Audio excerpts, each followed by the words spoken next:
तो भाई लोग आज हम बात करने वाले हैं लुकिज्म के चैप्टर नंबर 289 के बारे में। और यार जिस किसी ने भी अब तक मेरे चैनल को सब्सक्राइब नहीं करा है जल्दी से चैनल को सब्सक्राइब कर लो ताकि आगे आने वाली वीडियोस आप मिस ना कर सको। तो भाई लोग पिछले एपिसोड में हमने देखा था जो डैनियल होता है वो सैमुअल के सीक्रेट रूम में घुसने की कोशिश कर रहा होता है। डैनियल को जो कार्ड गन ने दिया था डैनियल उस कार्ड को वहाँ पे स्वाइप करता है और वो जो सीक्रेट रूम होता है वो खुल जाता है। डैनियल हिचकिचाते हुए अपने मन में सोचता है क्या ये खुल गया, सैमुअल सीओ यहाँ जल्दी ही आता होगा और उसके यहाँ आने से पहले मुझे कोई ना कोई सुराग ढूंढना पड़ेगा। डैनियल मस्त अपने हाथों के ऊपर ग्लव्स भी पहनता है ताकि किसी भी चीज के ऊपर उसके फिंगरप्रिंट्स ना आए। इससे पहले कि डैनियल कुछ ज्यादा छानबीन करता तभी जो डैनियल होता है उसको सामने ही टेबल पे हैंडसम वाले डैनियल की बहुत सारी फोटोज पड़ी मिलती हैं। डैनियल हैरान होकर अपने मन में सोचता है आखिर ये क्या है, यहाँ पे मेरी फोटोज क्या कर रही हैं? आखिर ये सैमुअल के पास क्यों है? क्या वो मेरे बारे में जानकारी इकट्ठा करने की कोशिश कर रहा है क्योंकि मैं एक बार उससे मिला था? क्या वो मेरे बारे में जानकारी बस इसलिए निकालना चाहता है क्योंकि मैंने उससे वर्कर गैंग के बारे में पूछा था, या फिर वो इससे भी बहुत पहले से मेरे ऊपर नजर रखे हुए है? और आखिर अब ये क्या चीज है? और भाई लोग डैनियल देखता है यहाँ पे सिर्फ डैनियल की ही फोटो नहीं, यहाँ पे बहुत सारे लोगों की फोटोज होती हैं जैसे कि एली, जोहान, जेक, ऑली। सैमुअल ने ये बहुत सारी फोटोज एक बोर्ड के ऊपर चिपका रखी होती है। इसको देख के साफ लग रहा होता है जैसे वो कोई रिसर्च कर रहा है जैसे, या फिर वो कोई प्लान बना रहा है। डैनियल मन में कहता है यहाँ पे ये गैंग लीडर्स की फोटोज क्यों लगी हैं? और ऑली वैंग की फोटो के ऊपर ये क्रॉस का निशान, साथ ही साथ में यहाँ पे कुछ नंबर्स भी लिखे हैं। आखिर इस सब का क्या मतलब हो सकता है? यहाँ पे कुछ फोटोज के नीचे कुछ नोट्स भी चिपके हुए हैं लेकिन मैं इनको पढ़ने पे यहाँ पे अभी अपना टाइम वेस्ट नहीं कर सकता। अभी के लिए मैं इस सब की फोटोज क्लिक कर लेता हूँ, मैं बाद में इसको आराम से पढ़ूंगा। और इसके बाद डैनियल की नजर पड़ती है एक तिजोरी के ऊपर। डैनियल इस तिजोरी को खोलने की कोशिश करता है लेकिन ये तिजोरी नहीं खुलती। डैनियल उस कार्ड का भी इस्तेमाल करता है जिससे वो इस कमरे में आया था लेकिन उस कार्ड से भी ये तिजोरी नहीं खुलती। डैनियल कहता है जरूर वर्कर गैंग की कोई ना कोई जानकारी इस तिजोरी के अंदर जरूर होगी, लेकिन एक सेकंड, वो चमकती हुई चीज क्या है? लगता है मैंने इसको कहीं देखा है, ये देखा देखा लग रहा है मुझे, लेकिन नहीं, मेरे पास समय बहुत ज्यादा कम है। सैमुअल किसी भी वक्त यहाँ पे आ सकता है और इसलिए अभी के लिए मुझे इस रूम से बाहर जाना होगा। और जैसे ही डैनियल इस रूम से बाहर जा रहा होता है तभी हम देखते हैं उसके सामने वो मोटा खड़ा होता है जो 5 फेमस स्ट्रीमर्स में से एक होता है। तो खैर इतने में ही जो सैमुअल होता है वो भी यहाँ पे वापस आ जाता है, लेकिन सैमुअल के यहाँ पे वापस आने से पहले जो डैनियल होता है उसने वो सीक्रेट रूम का डोर लॉक कर दिया होता है और खुद अभी यहाँ पे छुपा हुआ होता है। सैमुअल कहता है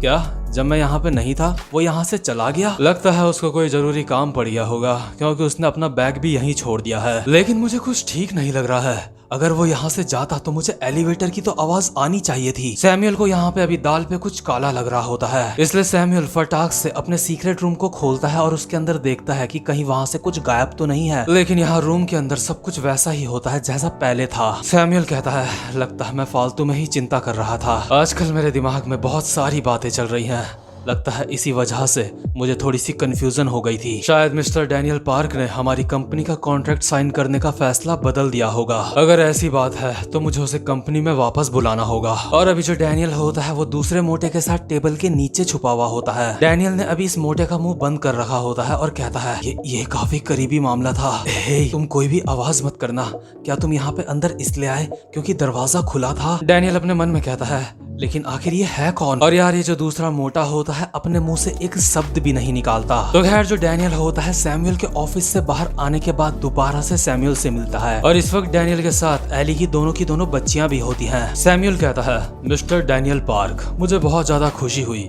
कि आप यहाँ पे दोबारा से आए। आप हमारा कॉन्ट्रैक्ट साइन करना चाहते हो, ये बहुत ही ज्यादा अच्छी बात है, लेकिन क्या जो आपके साथ और लोग हैं वो भी ये कॉन्ट्रैक्ट साइन करना चाहते हैं? ये लड़कियां कहती हैं हाँ हमें भी कॉन्ट्रैक्ट साइन करना है, हमें भी फेमस बनना है। डैनियल अपने मन में कहता है क्योंकि मुझे वहाँ पे कोई भी सबूत नहीं मिला इसलिए मेरे पास अब और कोई भी ऑप्शन नहीं है, मुझे इस कंपनी का कॉन्ट्रैक्ट साइन करके इसके अंदर से सब कुछ पता लगाना होगा। इसके बाद सैमुअल एली की बच्चियों को कहता है मिस एमिली और नैटली चो, आपने कहा कि आप क्विच टीवी में परफॉर्म करना चाहते हो, यहाँ पे काम करना चाहते हो, आपने पापरिका और यूट्यूब को छोड़ के हमारी कंपनी में काम करने का सोचा है। ये लड़कियां कहती हैं पता नहीं क्यों लेकिन मुझे लगता है क्विच के जो यूजर्स हैं वो बिल्कुल हमारी ही तरह हैं। दूसरी लड़की कहती है और हाँ, जो पापरिका टीवी पे लड़कियां हैं वो हमसे बहुत ज्यादा सुंदर हैं। इसके बाद सैमुअल इन लड़कियों को एक गाइड देता है और कहता है, ये गाइड क्विज की फीमेल स्ट्रीमर्स के लिए है जो हमारी कंपनी उन्हें देती है। इसकी मदद से तुम अपना काम काफी अच्छे से कर सकती हो। और हाँ, हमारे पास ऐसी ही गाइड पापरिका टीवी की भी है। ये लड़कियां कहती हैं, वो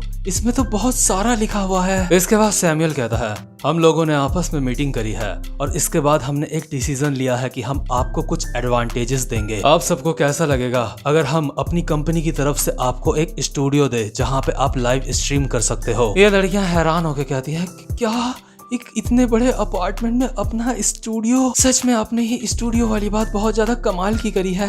मैं तो अभी से अपने आप को एक प्रोफेशनल एम्प्लॉय समझ रही हूँ। डैनियल अपने मन में सोच रहा होता है, क्या ये अपने एम्प्लॉयज को स्टूडियो दे रहे हैं? ये कंपनी सच में काफी ज्यादा अमीर होगी। इसके बाद सैमुअल इन तीनों को एक कॉन्ट्रैक्ट पेपर पकड़ाता है और कहता है, अगर आपने ये सब कुछ पढ़ लिया हो तो अब आप इसको साइन कर दो। और यार, ये जो कॉन्ट्रैक्ट होता है ना, इसमें बहुत सारी बातें लिखी होती हैं जो कि किसी को भी पढ़ने का मन नहीं करता और ना ही डैनियल लोगों को इसको पढ़ने का मन कर रहा होता है। डैनियल अपने मन में सोच रहा होता है, ये एक बहुत बड़ी कंपनी है, आखिर यहाँ पे गड़बड़ क्या हो सकती है? और सैमुअल बस एक स्माइल के साथ इंतजार कर रहा होता है कि ये कब कॉन्ट्रैक्ट को साइन करेंगे। और ये जो लड़कियां होती हैं ये बस साइन करने ही वाली होती हैं और कहती हैं, अच्छा ये साइन हमें यहाँ पे करना है ना, तो ठीक है, हम यहाँ पे साइन कर देते हैं। लेकिन यार, जो युंडो होता है ना, उसने डैनियल को कहा था कि उनका जो कॉन्ट्रैक्ट होगा उसको तुम ध्यान से पढ़ना। इसलिए डैनियल अभी इन लड़कियों को कहता है, हे एक मिनट, कैसा रहेगा कि हम पहले इसको पढ़ लें और उसके बाद साइन करें। और ये जो दोनों लड़कियां होती हैं एक पल के लिए ये भी डैनियल की बात सुन के सोच में पड़ जाती हैं। लेकिन तभी जो बिल्ली के कपड़ों वाली लड़की होती है वो यहाँ पे आती है और इनके हाथ से कॉन्ट्रैक्ट पेपर लेती है और कहती है, जरा ये मुझे दिखाओ, तुम इस कॉन्ट्रैक्ट को बिना पढ़े ही बस साइन करने वाले थे। एक कॉन्ट्रैक्ट को साइन करना ये एक बहुत ही सीरियस मैटर होता है, इसको बिना पढ़े कभी भी साइन नहीं करना चाहिए। और ये एक ऑनलाइन स्ट्रीमिंग का कॉन्ट्रैक्ट है, इसलिए इसको ध्यान से पढ़ना जरूरी है। इसमें कंपनी और उसके एम्प्लॉयज के बीच में जितने भी एग्रीमेंट्स हैं वो सब कुछ लिखे हैं। इस एग्रीमेंट में ये वाली जो बात लिखी है इसको हटा देना चाहिए, और ये वाली जो लाइन है ये बाद में तुम्हारे लिए मुसीबत खड़ी कर सकती है। तुम्हें बस ये सोच के इस कॉन्ट्रैक्ट को साइन नहीं कर देना चाहिए कि जे स्टार इवेंट में हम कितने ज्यादा कूल लग रहे थे। कंपनी ने अपने साथ तुम्हें काम करने का मौका दिया है, इसका जरूर कोई ना कोई तो रीजन होगा। जब लोग हमें देखते हैं कि हम कितने ज्यादा फेमस हैं तो वो कॉन्ट्रैक्ट को बस ऐसे ही साइन कर देते हैं। और यार, इस कॉन्ट्रैक्ट में जितनी भी फालतू की चीजें होती है ये लड़की उसको रेड पेन से अंडरलाइन कर देती है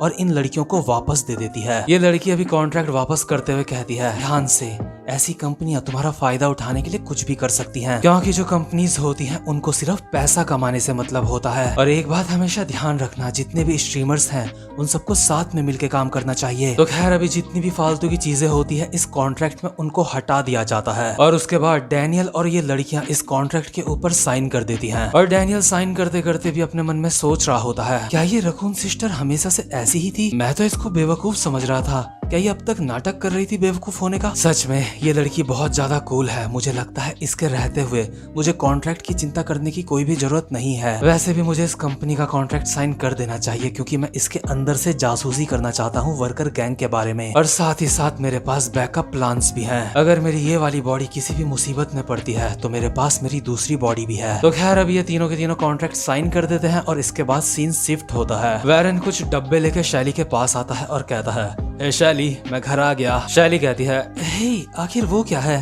क्या वो फ्राइड चिकन है? वैरन कहता है, हाँ, यहाँ पास में ही एक फ्राइड चिकन सेंटर खुला है और आज ही उनकी ओपनिंग थी, इसलिए मुझे सब कुछ सस्ते में मिल गया। शैली कहती है, क्या तुम ये नहीं खा रहे हो? वैरन कहता है, नहीं, इनको बच्चों को खिला दो। अरे क्या अब तक वो घर नहीं आए? मैंने उनको पहले भी कहा था ज्यादा देर तक बाहर नहीं रहना चाहिए। शैली कहती है, उन्होंने कहा था कि कंपनी वाले उन्हें अपनी तरफ से स्टूडियो दे रहे हैं, वो अपनी स्ट्रीमिंग करके वापस से घर आ जाएंगे सोने के लिए। तुम समझ रहे हो ना मैं क्या बोलना चाह रही हूँ? और जो वैरन होता है उसकी आंखों से अभी आंसू आ जाते हैं। वैरन कहता है, हमारे बच्चे सच में काफी बड़े हो गए हैं। जरूर जो एक चिड़िया की माँ होती होगी उसको भी ऐसा ही महसूस होता होगा जैसा मुझे हो रहा है। शैली कहती है, लेकिन तुम्हें माँ जैसा क्यों महसूस हो रहा है? तुम तो अंकल हो ना। वैरन कहता है, खैर जो भी हो, मैं उम्मीद करता हूँ वो दोनों की दोनों ठीक होंगी। इसके बाद सीन शिफ्ट होता है और हम देखते हैं MCN कंपनी का सीन। यहाँ पे अभी एली की बच्चियां अपने स्टूडियो में सो रखी होती हैं। ये दोनों अपनी नींद से जागती है और कहती हैं,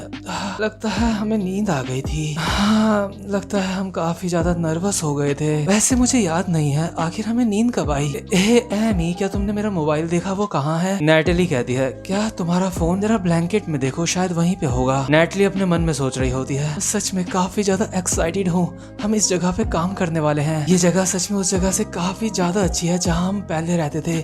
इस जगह को तो कोई जलाएगा भी नहीं। लेकिन जो नेटली होती है वो अब भी अपना मोबाइल ढूंढ रही होती है। नेटली कहती है, हे एमी, क्या तुम्हारे पास तुम्हारा मोबाइल है? एमी कहती है, अरे मेरा मोबाइल भी यहाँ पे नहीं है। नेटली कंप्यूटर स्क्रीन के सामने जाती है और कहती है, हे एमी, जरा यहाँ पे आओ और इसको देखो। और ये दोनों के दोनों कंप्यूटर स्क्रीन में देख के काफी ज्यादा हैरान हो जाते हैं। ये कहते हैं, आखिर ये सब क्या चल रहा है? इसमें तो अब भी लाइव स्ट्रीमिंग चल रही है। इसका मतलब जब हम सो रहे थे उस वक्त भी लाइव स्ट्रीमिंग चल रही थी। नेटली कहती है, अरे नहीं, लेकिन मैं तो सोते वक्त खराटे मारती हूँ। एमी, क्या तुमने इसको ऑन करा था? एमी कहती है, आखिर मैं ऐसा क्यों करूंगी? सोचने वाली बात यह है जो ये स्ट्रीमिंग हो रही है ये क्विच टीवी में नहीं हो रही है। यहाँ पे देखो, यहाँ पे जितने भी व्यूअर्स हैं ये सारे के सारे फॉरेनर्स हैं। नेटली कहती है, जरूर कंपनी वालों से कोई गलती हो गई होगी।